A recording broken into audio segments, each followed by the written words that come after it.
We're doing jazz standards, a bunch of common jazz standards like Footprints and an Artist, 500 Miles High, and Giant Steps. I've always thought of them as, not only beautiful melodies, but like wonderful topics of musical conversation.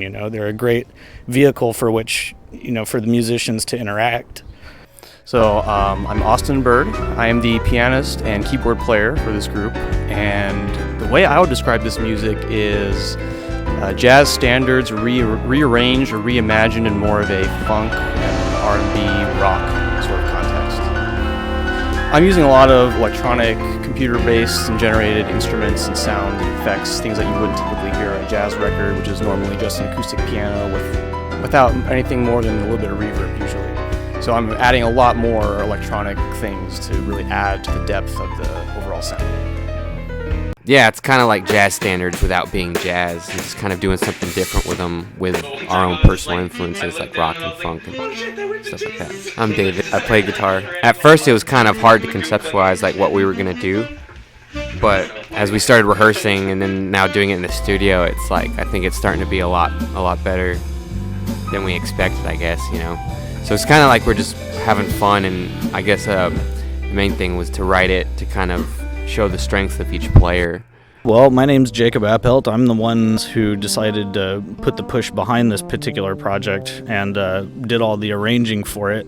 And the purpose of this project, I try and use the energy of this particular arrangement of persons. When we first got together, the chemistry was really good, playing on just about anything that we wanted to play on. Any type of style that came up, really, it was immediately feeling really good.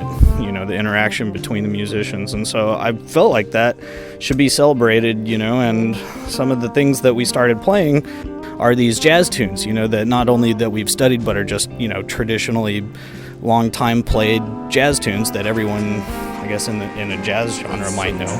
But yeah, the use of not only more modern sounds, but different types of textures, that you wouldn't also find on a jazz recording. Everything from distortion pedals on everything from the guitar to the keyboards to a double bass pedal on the drum set to, we went in and just tried to take a more modern approach. The sounds and moods that appeal to me and to the rest of the band right now. So I'm Kyle O'Donnell. I'm on sax, and we're basically doing some jazz stuff from the 60s mainly, but doing it with reimagined with funky stuff, electronic. And I am really having fun because on my solo I'm using some effects on the saxophone, which is exciting. I never really get to do that live, so it's kind of a different thing, and it's a lot of fun for me. We tried to organize the material to try and tell a story and to introduce one player at a time, to try to turn these tunes into like a private environment for each player to exist. So it was all about trying to affect the mood, like trying to bring a different sort of vibe and to try and celebrate that more than the actual like chops, per se.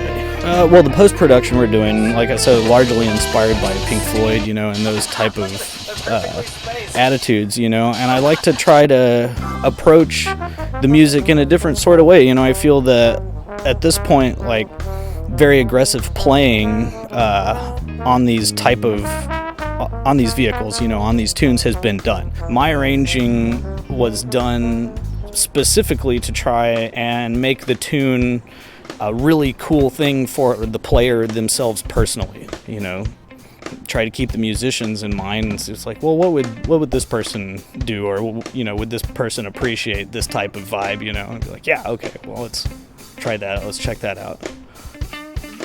I'm cool with the mix. I'm wondering if we should do this to click.